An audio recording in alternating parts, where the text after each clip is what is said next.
जय श्री राधे।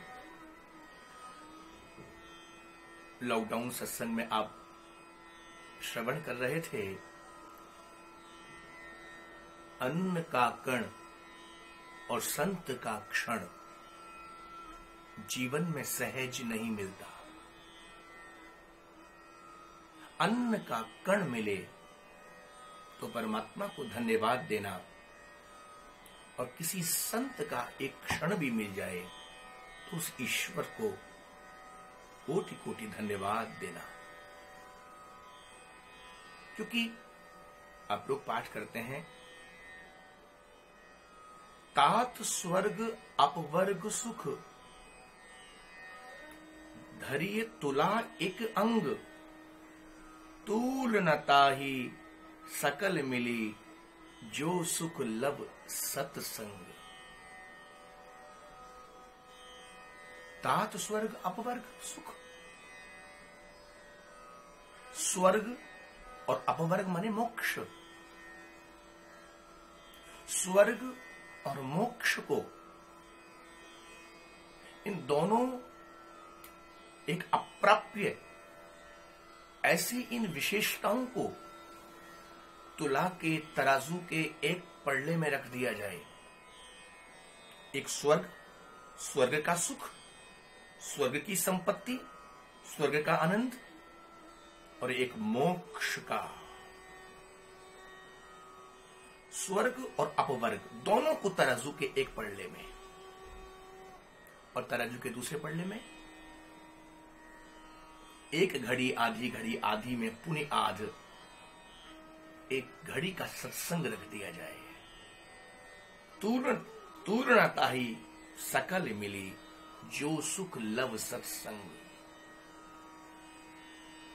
एक लव मात्र का, लव माने वो आप लोगों का लव नहीं, सांसारिक लव नहीं। लव कहते हैं फ्रैक्शन ऑफ सेकेंड, संत का क्षण, फ्रैक्शन ऑफ सेकेंड। एक क्षण का भी यदि सत्संग आपको मिल जाए, वो एक लव मात्र का जो सत्संग है, उसके आगे स्वर्ग का सुख भी फीका है, और मोक्ष का जो एक प्राप्तव्य है, जो भी कहो उसको आनंद है, वो भी उसके आगे फीका लगता है। एक लव सत्संग यानी एक क्षण का सत्संग। अन्न का कण और संत का क्षण सहज मिलता ही नहीं। ईश्वर को धन्यवाद देना। हम लोग एक संत की बातों पर विश्वास नहीं करते, गुरु के वचन पर विश्वास नहीं करते।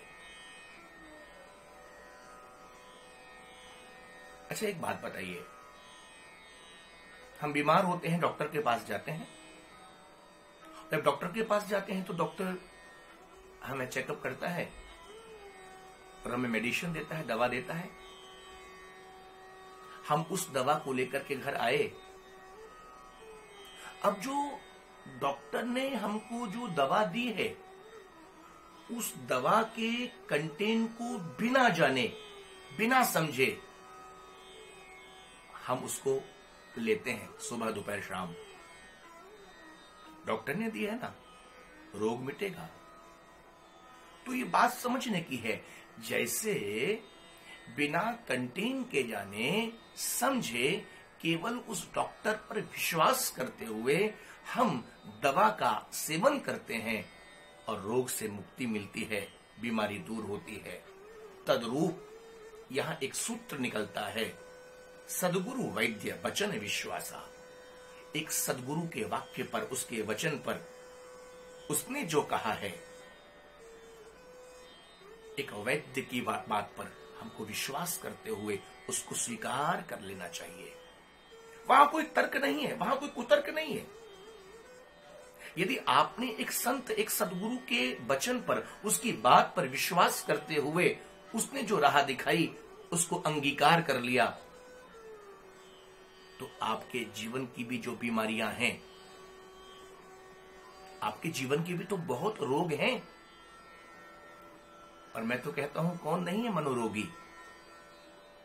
अरे शरीर के रोग तो है ही है, शरीर के रोग मिटते हैं किसी डॉक्टर के वैद्य के पास जाकर के, लेकिन जो मन के रोग हैं, हम मनोरोगी बन करके, मानसिक शांति नहीं है,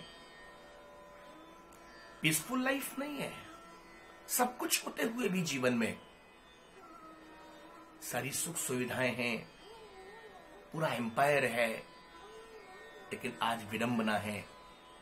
सारी उपलब्धियों के होते हुए भी, सारी सुख सुविधाओं के होते हुए भी एक मेंटली हम पीसफुल नहीं है, मानसिक शांति हमारे जीवन में नहीं है।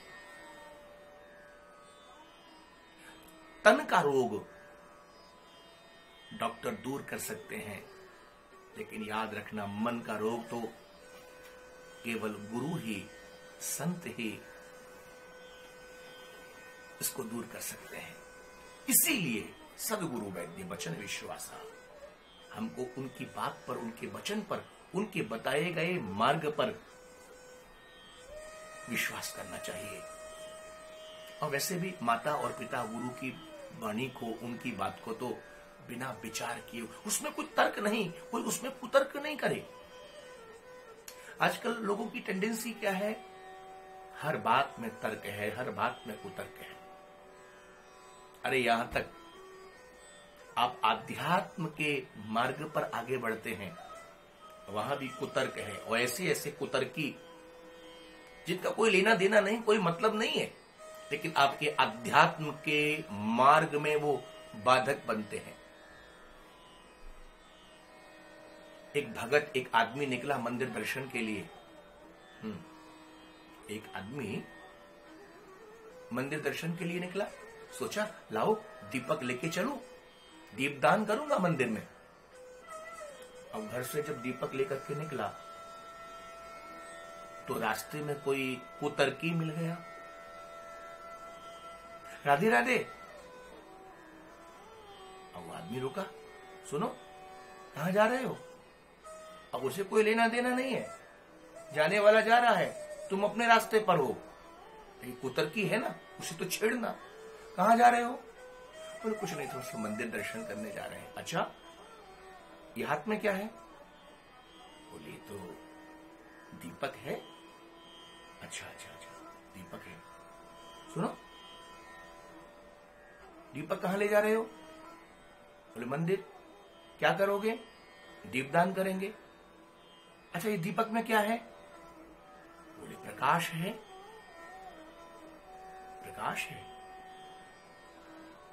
उधर की पूछता है ये प्रकाश कहां से आया?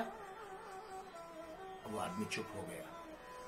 नहीं नहीं, ये प्रकाश है, दीपक का प्रकाश है। नहीं नहीं, मैं पूछ रहा हूं ये प्रकाश इस दीपक में कहां से आया? बोले तो दीपक का अपना प्रकाश है। अच्छा बताओ, ये प्रकाश कहां जाएगा? बड़ी देर हो गई, बड़ी देर हो गई। अब बीच रास्ते में ऐसा फंसाया उसको, ना वो आगे बढ़ पाए जाने वाला आदमी, तो ये कुतर्की उसे छोड़े नहीं। आपने मेरा जवाब नहीं दिया। मैंने पूछा ये प्रकाश कहां से आया दीपक में, और ये कहां जाएगा? वो आदमी क्या जवाब दे, क्या उत्तर दे? कुतर्की बार बार पूछता है, अरे मैंने तुमसे प्रश्न किया, तुम मंदिर जा रहे हो दीपदान करने के लिए, मेरा प्रश्न है जरा बताओ ये प्रकाश आया कहां से इस दीपक में, और कहां जाएगा? वो आदमी बड़ी देर हो गई, परेशान हो गया। उस आदमी ने क्या किया, जलते हुए दीपक में एक फूंक मारी और दीपक बुझा। और जैसे दीपक बुझा, उस आदमी ने उस कुतर्की से कहा, बोले प्रकाश जहां से आया वहीं चला गया, राधे राधे। यह है कुतर्क की स्थिति, कोई लेना देना नहीं। आध्यात्म के मार्ग पर भी ऐसे सांसारिक लोग आपके बाधक बन जाते हैं। तर्क का कोई अंत नहीं, तर्क शास्त्र है, लेकिन कुतर्क का कोई भी मायने नहीं है, उसका कोई अंत नहीं है, कोई अंत नहीं है। तो इसलिए एक ही बात, हमको संतों की बात पर एक विश्वास करना चाहिए। और मैं तो कहता हूं, विचार करो, जब बसंत ऋतु आती है ना, तो बसंत के आने पर संपूर्ण प्रकृति आप अनुभव कीजिए, 6 ऋतुएं हैं, लेकिन जब बसंत ऋतु का आगमन होता है तो बसंत के आने पर ये संपूर्ण प्रकृति खिलखिलाती है, मुस्कुराती है। क्या खिलावट आती है संपूर्ण इस प्रकृति में। बसंत के आने पर प्रकृति खिलखिलाती है, मुस्कुराती है। और जीवन में जब कोई संत आते हैं, जब जीवन में कोई संत आते हैं तो संस्कृति मुस्कुराती है। संस्कृति विचार करती है कि इस धरा पर ये संत आए हैं तो मेरी सुरक्षा निश्चित होगी, मेरा संवर्धन निश्चित होगा, मेरा संरक्षण निश्चित होगा। वो संत के आने पर संस्कृति मुस्कुराती है। यही तो है हमारी भारतीय संस्कृति। और भारतीय संस्कृति तो भाई अद्भुत है। पूरे विश्व में, पूरे जगत में, उस विश्व पटल के ऊपर भारतीय इस वैदिक संस्कृति का कोई जोड़ नहीं है।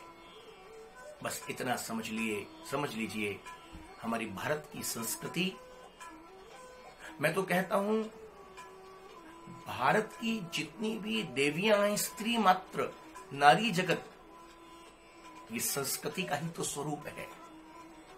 और भारतवर्ष के जितने भी पुरुष हैं, इस भूमि पर जन्म लेने वाले, इस भारत जैसी पावन धरा पर जन्म लेने वाले, ये स्वयं मूर्तिमान संस्कार हैं। जहां संस्कार है और जहां संस्कृति है, दोनों का जहां मिलन है, उसी का नाम भारत है।